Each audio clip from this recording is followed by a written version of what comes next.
Hi there, it's Natasha, and thank you so much for joining me today. I have been really enjoying creating some fun backgrounds recently, and today is one of those, and we are going to get 2 cards out of this background that we create. So out of this Dainty Blossoms die set, I had die cut out a whole lot from masking paper, and these are the leftover ones that I didn't need for my project, so I didn't want them to go to waste, and I am going to use them today. Now these are cut out of the Gina Masking Magic masking paper. This is definitely a favourite of mine, and I haven't found anything that holds up quite as well as this one. So this is definitely a favourite, and I just die cut out, as I said, these were the leftovers, so I didn't want to die cut any more, but there is a couple of kind of the flowers, and there are a few of the leaves. Now you could use any dies at all that you have in your stash for this. You could use outline dies or solid dies or shadow dies, anything that you have. I'm sure that you could make this work and have fun with this technique. I'm just kind of laying them out. These flowers are quite delicate, especially when they are cut out of masking paper, so I'm laying them out to see where I roughly want them to go. Then I will peel off the release paper from the back and stick them down. I am going to give them a really good press because, as I said, they are pretty fine and delicate, so I definitely want to make sure that they are well stuck down before I add the embossing over top. Now I knew this was going to be a background piece, so I was making sure that I wanted to get the flowers and leaves quite close together.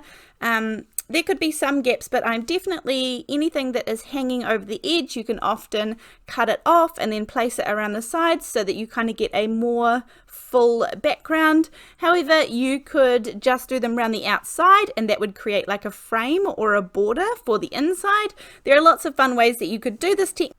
So if you end up giving this one a go, I would really love to see it. I will leave links to all of my social media, Instagram and Facebook groups and things down in the description box below, as well as links to any of the products that I can still find that are still available from today's video. Now I know it's really hard to see because it is white on white, but if I tilt it a little bit, you can get to see the background. It's still really important to use your anti-static powder bag here to make sure that we get rid of any of those spots that are going to make embossing powder cling where we don't want them to be. So once I have done that, and I'm going to put on some VersaMark sticky embossing ink. Now this is my ink pad, and you could go directly down onto the paper just using your ink pad. However, when I'm doing this, I quite like also using just a normal blending tool, and I have one that is dedicated to being a VersaMark round foam pad, so that I just pick up the same one each time and it only gets used for the VersaMark ink.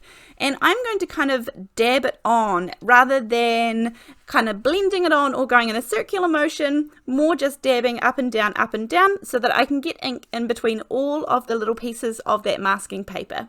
Now there are lots of amazing techniques out there that use embossing powder. However, this is just one more technique that we can use with our dies so that we can stretch our supplies and make the most of them, which is super important to me. So I am going to gently take off all of the masks, and that will leave the spaces on my card that don't have ink underneath them. I am being delicate here because these are so fine and so thin that I don't want to get any of the embossing powder on those bits. So I'm being careful not to put my finger in any of the little spots that I had masked off because I want to keep it all as clean and neat as I can. So I'm just using a little pair of reverse tweezers to take off all those little pieces, and once I've got them off, I'm going to be using some gold embossing powder. This is a super fine embossing powder because this is a really detailed little background. And I mean, you could do anything. The options are absolutely endless with what you could add to your background here. So it's just another way to make good use of our dies. I'm going to tap off all of the excess gold embossing powder, and then I am going to heat set this. Now, because this piece ends up being so kind of sparkly and shiny because it is a gold embossing powder, I want to make the most of it, and sometimes I find if I have my entire background covered with this, it becomes almost a little bit overpowering and overwhelming for me. So I'm going to make this into the focal point of 2 cards. So first of all, I am going to end up needing some frames. Now to do that, I am just going to use an Infinity Dies set. This one is from Hero Arts, and I have just got a couple of rectangles that have a few spaces in between them.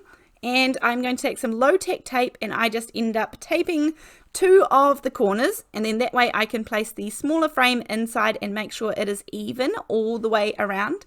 Now you could also just die cut out 1 frame like this and then add foam tape beneath it. However, I had mentioned in a previous video that I have a whole lot of thick paper that I don't necessarily love the feel of it for card making, so I'm going to cut out lots of frames and make sure I make good use of that paper, and I'm going to stack these up to create dimension. However, as I said, you can definitely just use fun foam or foam tape, whichever you have will work fine. Now, because I am using liquid glue for this is the Ranger Multi-Medium in the matte finish, and I put it into these little glue bottles, of which I have a video on my channel about how I do that, completely mess and stress-free. I just add glue to the little frames, and I just kind of pile them up without even really thinking about where they're going to go. And then once I have 3 or 4 put together, then I use my fingers to kind of make sure that they are all even and get them right into place. So that glue gives me the wiggle time to do 3 or 4, glue them together, and then make sure that they are all nice and even and the frames line up straight. So I think for each of these I did around 4 or 5 frames, or maybe 3 or 4 in each one. It doesn't really matter how many you do, just get the right amount of dimension that you need. And as I said, it will depend on the thickness of your paper, how many pounds it is, as to how many you might want to die cut out for the thickness that you prefer. So I'm going to cut this piece in half, and I did think just to check there to make sure that I can get 2 out of it, and I am going to cut it right down in half. It doesn't have to be measured up because the outsides, the very outside of this, will be covered behind my little frame. Now I could use liquid glue on the back of these frames to adhere them down to my main focal piece. However, I do find with embossing powder, because it is plastic, it's melted plastic, that I have much better success using double-sided tape. Now the pros for that are that it sticks instantly, and I guess the cons for that are that a really good double-sided tape is not very forgiving often if you want to peel it back up. Sometimes you're able to, especially if you add a little bit of heat gun or something, you're able to, but other times double-sided tapes are really well stuck.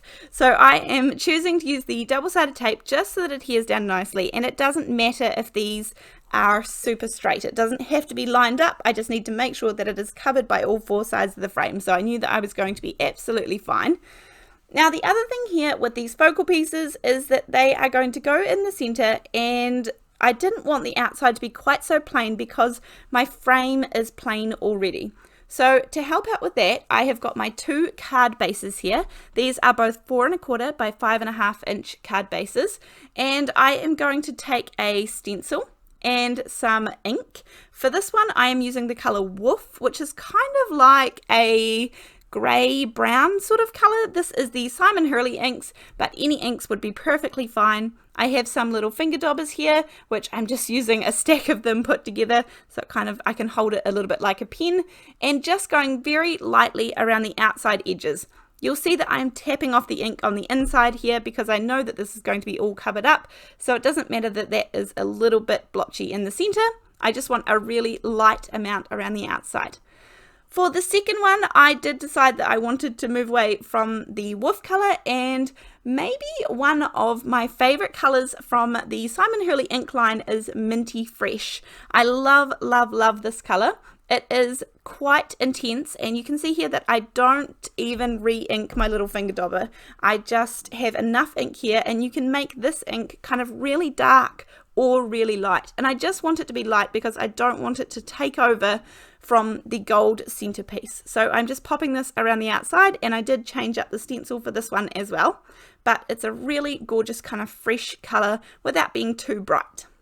Then I'm going to use some VersaFine Onyx Black ink, which is a pigment ink which is great for detailed stamping. It is a nice solid black ink, and I'm using the Word Fragments stamp set to say hip hip hooray and happy birthday.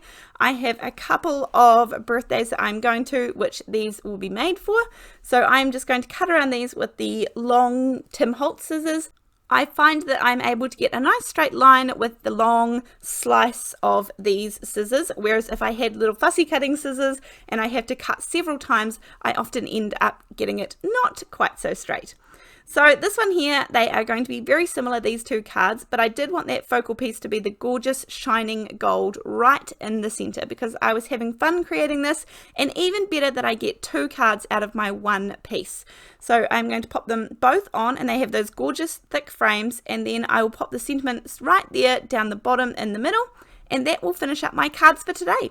I absolutely love finding new ways that I can use my supplies, and I really enjoyed doing exactly that today. So thank you so much for joining me, and as I said, all of the supplies will be listed in the description box below. Thank you so much, and I will see you in the next video. Thanks, bye!